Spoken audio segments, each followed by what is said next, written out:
Hello વિદ્યાર્થી મિત્રો, હું રવિ કાનાણી આપ સૌનું હાર્દિક સ્વાગત કરું છું. આજરોજ આપણા આ ઓનલાઈન લેક્ચરની અંદર આપણે જોવાનું છે ગ્રામરનો બીજો ટોપિક, જેનું નામ છે મોડલ વર્બ્સ એટલે કે સહાયકારક ક્રિયાપદો. આ વિડીયોની અંદર આપણે જોવાનું છે કે આ મોડલ વર્બ છે વપરાય છે કઈ કઈ જગ્યાએ, કેવી સિચ્યુએશન વપરાય છે, એનો મિનિંગ શું છે, અને અમુક એક્ઝામ્પલ પણ સમજીશું જેથી કરી અને આપણને એક્સરસાઇઝ કરતી વખતે તકલીફ પડે નહીં. તો ચાલો શરૂ કરીએ આપણું જે મોડલ વર્બ છે એનું બેઝિક માહિતીવાળું સ્ટ્રક્ચર. વિદ્યાર્થી મિત્રો, મોડલ્સ તો ઘણા બધા છે જે તમારા ધોરણ 9 ની અંદર શીખવાના આવશે. 9 ની અંદર તમારે શીખવાના કયા કયા મોડલ છે એ અહીંયા મેં તમને ડિસ્પ્લે ઉપર તમે જોઈ શકો છો. એક છે કેન, એક છે કુડ, એક છે શેલ, એનું should, will, would, may, might, must, ought to and have to. એટલા જે મોડલ છે એ તમારે ધોરણ 9 ની અંદર શીખવામાં આવશે. ત્યાર પછી હવે આપણા આ અભ્યાસક્રમની અંદર કયા કયા મોડલ છે, ધોરણ 8 ની અંદર જે ગ્રામરનું બીજું સેમેસ્ટર છે એમાં જે ગ્રામરની અંદર મોડલ્સ આપેલા છે એ કયા કયા છે તો તમે અહીંયા જોઈ શકો છો. Can, should, May, might, must, આ જે છે એ આપણા ગ્રામરની અંદર આ આપેલા છે જે આપણા ધોરણ 8 ના સિલેબસની અંદર છે.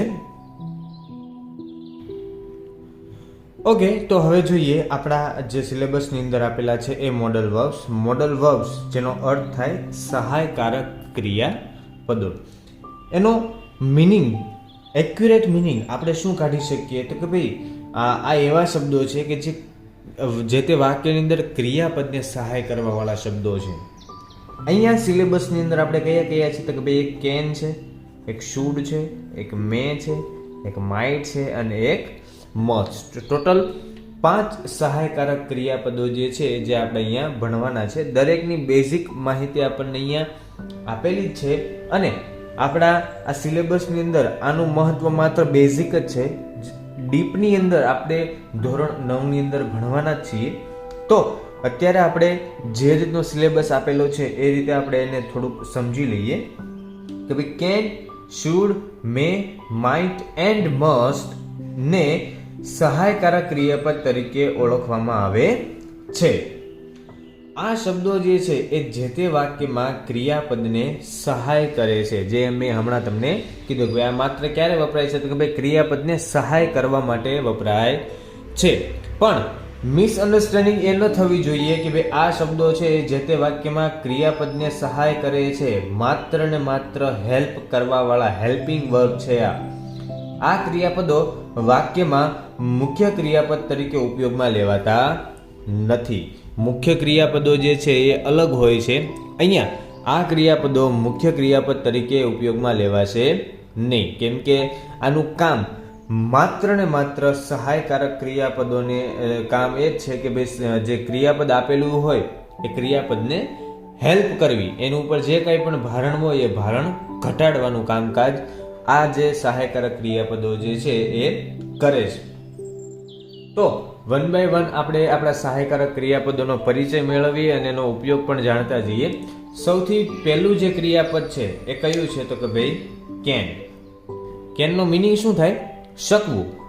ક્યારે વપરાય છે તો કે ભાઈ શક્તિના અર્થમાં વપરાય. હવે જે વપરાય છે એની ફૂલ ડેફિનેશન જાણવી હોય તો મેં અહીંયા લખેલી જ છે. તમને ગ્રામરની બુકની અંદર એની ફૂલ ડેફિનેશન નહીં મળે. અહીંયા આપણે સમજીએ કે ભાઈ પ્રોપર કઈ રીતે વપરાય છે. તો કેનના મુખ્ય 2 ઉપયોગ છે. એક તો કે ભાઈ જો વાક્ય વર્તમાન કાળનું હોય અને શક્તિનો અર્થ દર્શાવતું હોય તો મોડલ કેન ઉપયોગમાં લઈ શકાય છે. શક્તિનો અર્થ એટલે શું તો કે ભાઈ શક્તિનો અર્થ એટલે કે એવું વાક્ય કે જે વાક્યની અંદર શક્તિનો અર્થ દર્શાવાતો હોય. જેમ કે I can speak English properly. હવે ઇંગ્લિશ જે છે એની અંદર શક્તિનો અર્થ વપરાયેલો છે. કઈ રીતે ખ્યાલ આવે તો કે ભાઈ ઘણા બધા એવા લોકો છે કે જે ઇંગ્લિશ પ્રોપરલી નથી બોલી શકતા. એની કમ્પેરિઝનમાં હું પ્રોપરલી ઇંગ્લિશ બોલી શકું છું. આઈ કેન રન ફાસ્ટ, હું ઝડપથી દોડી શકું છું. મારી કમ્પેરિઝનમાં બીજા ઘણા બધા એવા છે કે જે ઝડપથી દોડી શકતા નથી. બસ આવી જ રીતે જે તે વાક્યમાં શક્તિના અર્થના ભાગરૂપે એટલે કે શક્તિનો અર્થ દર્શાવવા માટે આ જે છે મોડલ કેન એનો ઉપયોગ થાય છે. અને બીજું જેનો ઉપયોગ છે જે તમે જોઈ શકો છો, જે તે વાક્યમાં રજા પરવાનગીના ભાગરૂપે પણ મોડલ કેન ઉપયોગમાં લઈ શકાય છે. ફોર એક્ઝામ્પલ, અહીંયા મેં બંનેના એક્ઝામ્પલ તમને આપેલા છે. તમે બંને એક્ઝામ્પલ 1 by 1 જોઈ શકો છો. પહેલું એક્ઝામ્પલ છે આઈ કેન સ્પીક ઇંગ્લિશ. હું અંગ્રેજી બોલી શકું છું. આ મારી ક્ષમતા છે, મારી એબિલિટી છે, મારી શક્તિ છે. જ્યારે બીજો ઉપયોગ can I use your pen. હું તારી પેન વાપરી શકું. આ જે છે એ શક્તિનો અર્થ દર્શાવે છે અને આ જે છે એ શેનો ભાગ દર્શાવે છે તો કે ભાઈ રજા પરવાનગીનો ભાગ દર્શાવે છે. તો આનું એક્ઝામ્પલ આ છે અને આનું એક્ઝામ્પલ આ. આની અંદર એબિલિટી એટલે કે શક્તિ દર્શાવવાની છે અને આની અંદર રજા પરવાનગી દર્શાવવાની છે, જે આપણે અહીંયા હમણાં ડિસ્કશન કર્યું કે ભાઈ can I use your pen. હું તારી પેન વાપરી શકું. પેનની માલિકી મારી નથી, પેનની માલિકી કોઈક બીજાની જ છે. મારે જો એની પેન યુઝ કરવી હોય તો મારે એની ઓબ્વિયસલી પરવાનગી લેવી પડે. પણ અહીંયા વસ્તુની પરવાનગીની વાત થાય છે એટલા માટે આપણે કેન વાપર્યું. સેમ આવી જ રીતે રજા પરવાનગી માટે બીજો પણ એક મોડલ વપરાય છે જેનું નામ છે મે, જેના વિશે આપણે હમણાં આગળ ડિસ્કશન કરશું. નંબર 2 પર મોડલ આપેલું છે, એનું આપણે થોડુંક ડિસ્કશન કરીએ. નંબર 2 પર આપેલું છે શુડ. શુડ એટલે કે જોઈએ. હવે શુડ વપરાય છે ક્યારે તો કે ભાઈ જે તે વાક્યમાં નૈતિક ફરજના ભાગરૂપે મોડલ શુડ વપરાય છે. હવે પ્રશ્ન એ ઉભો થાય કે ભાઈ નૈતિક ફરજ એટલે શું? એવો પ્રશ્ન ઓબ્વિયસલી ઉભો થાય કેમ કે આ શબ્દ તમે લગભગ સાંભળેલો નહીં હોય. નૈતિક કોઈ છોકરાનું નામ હોઈ શકે પણ નૈતિક ફરજ એ નામ પહેલી વાર સાંભળવામાં આવ્યું. તો અહીંયા મેં એક્ઝામ્પલ આપેલા છે એના આધારે કદાચ તમને ખ્યાલ આવે તો વી શુડ સેવ ટ્રીઝ. આપણે વૃક્ષો બચાવવા જોઈએ. We should not waste water. આપણે પાણીનો બગાડ કરવો જોઈએ નહીં, પાણીને વેડફવું જોઈએ નહીં. આ જે ફરજ છે એ ફરજને નૈતિક ફરજ કહી શકે. હવે છતાં પણ આપણને જો નૈતિક ફરજનો જે મિનિંગ છે, પ્રોપર મિનિંગ એ આપણે ન સમજાણો હોય તો હું હવે તમને સમજાવું.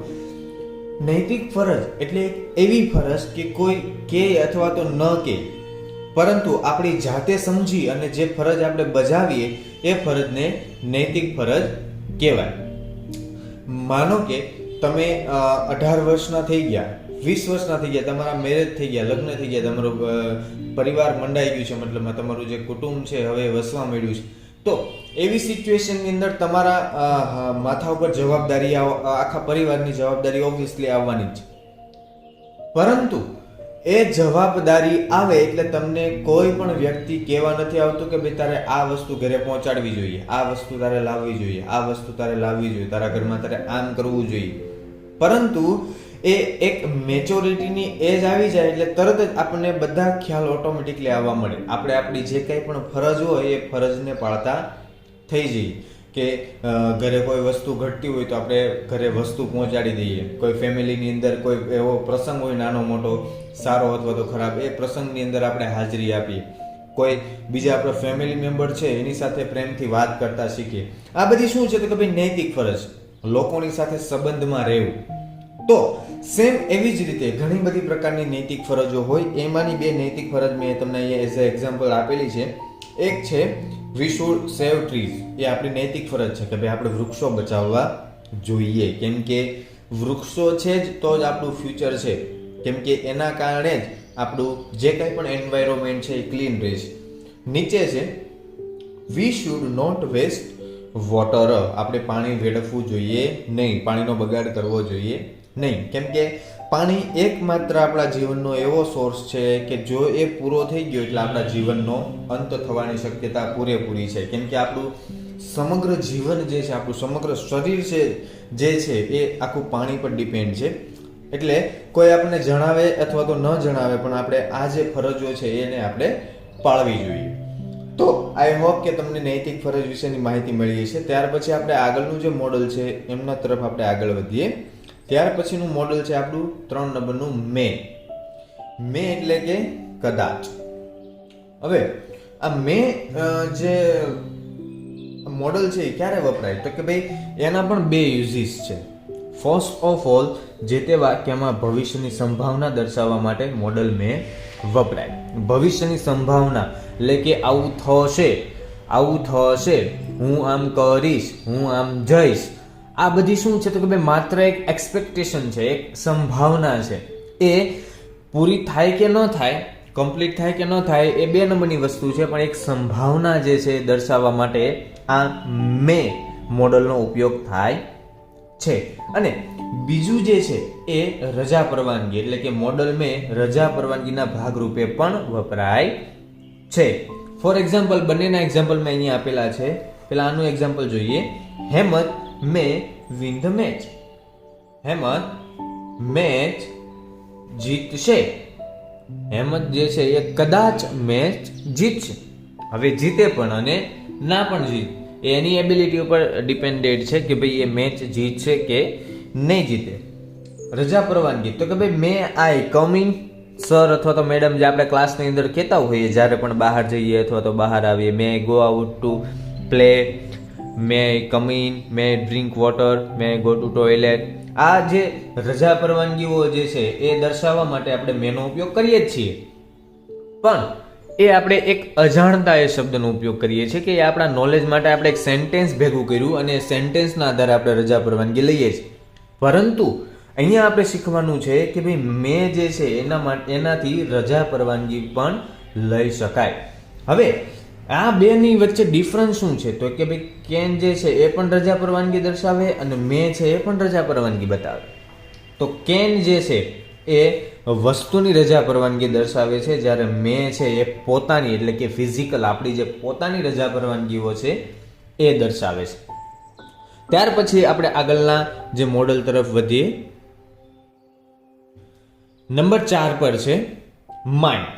માઇટનો અર્થ પણ થાય કદાચ. મે અને માઇટ બંને એવા મોડલ છે કે જેનો કોઈ પ્રોપર મિનિંગ છે નહીં. આપણે માત્ર અનુમાન લગાવી અને એનો એક મિનિંગ બનાવી શકીએ, બાકી એનો કોઈ પ્રોપર વાક્યના આધારે એનો મિનિંગ ક્રિએટ થતો હોય. હવે માઇટ જે છે એ 2 જગ્યાએ વપરાય. વર્તમાન અને ભૂતકાળની સંભાવના દર્શાવવા માટે મોડલ માઇટ વપરાય છે. એટલે કે વર્તમાન હોય અને ભૂતકાળ હોય, આ બંનેની સંભાવના દર્શાવવાતી હોય ત્યારે આ શબ્દનો ઉપયોગ થાય. For example, Tarun might be sleeping now. મને ખ્યાલ નથી, પરંતુ હું માત્ર અત્યારે વર્તમાન કાળની સંભાવના એક અટકળ લગાવું છું કે ભાઈ તરુણ જે છે એ શું કરી રહ્યો હશે તો કે ભાઈ એ સૂઈ રહ્યો હશે, કદાચ એ સૂઈ રહ્યો હશે.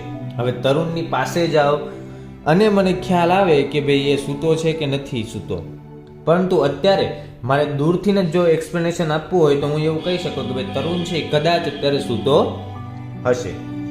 માઇટ બહુ સરળ વસ્તુ છે. ત્યાર પછી મસ્ટનો અર્થ થાય જોઈએ જ.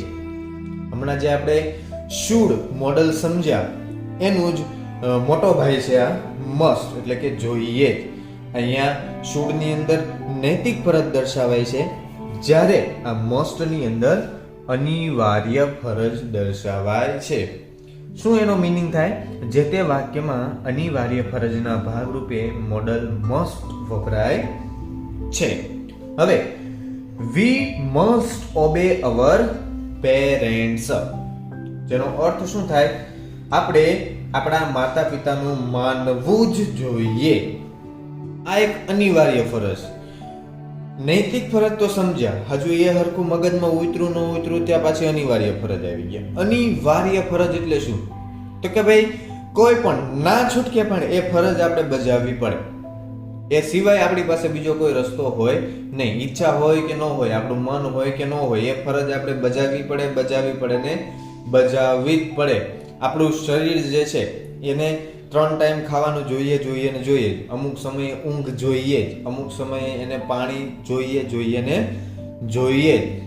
તો આ આપણી એક અનિવાર્ય ફરજ. ભૂખ લાગે એટલે ખાવું જ પડે, ઊંઘ આવે એટલે આપણે સૂવું જ પડે, તરસ લાગે એટલે આપણે પાણી પીવું જ પડે. એ સિવાય આપણી પાસે બીજો કોઈ રસ્તો હોય નહીં. સેમ એવી જ મેં અહીંયા ફરજ લખેલી છે કે જેનાથી તમે સૌ માહિતગાર છો કે ભાઈ we must obey our parents. આપણે આપણા માતા પિતાનું માનવું જ જોઈએ, આપણી ઈચ્છા હોય કે ન હોય. કેમ કે આપણા કરતા ધરતા કોણ છે? તો કે ભાઈ આપણા માતા પિતા. તો આપણે આપણા માતા પિતાનું માનવું જ જોઈએ. વિદ્યાર્થી મિત્રો, આ હતી એની બેઝિક ડિટેલ્સ. ત્યાર પછી નેક્સ્ટ વિડીયોની અંદર આપણે જોઈશું એમની જે એક્સરસાઇઝ આપેલી છે તે. Thank you.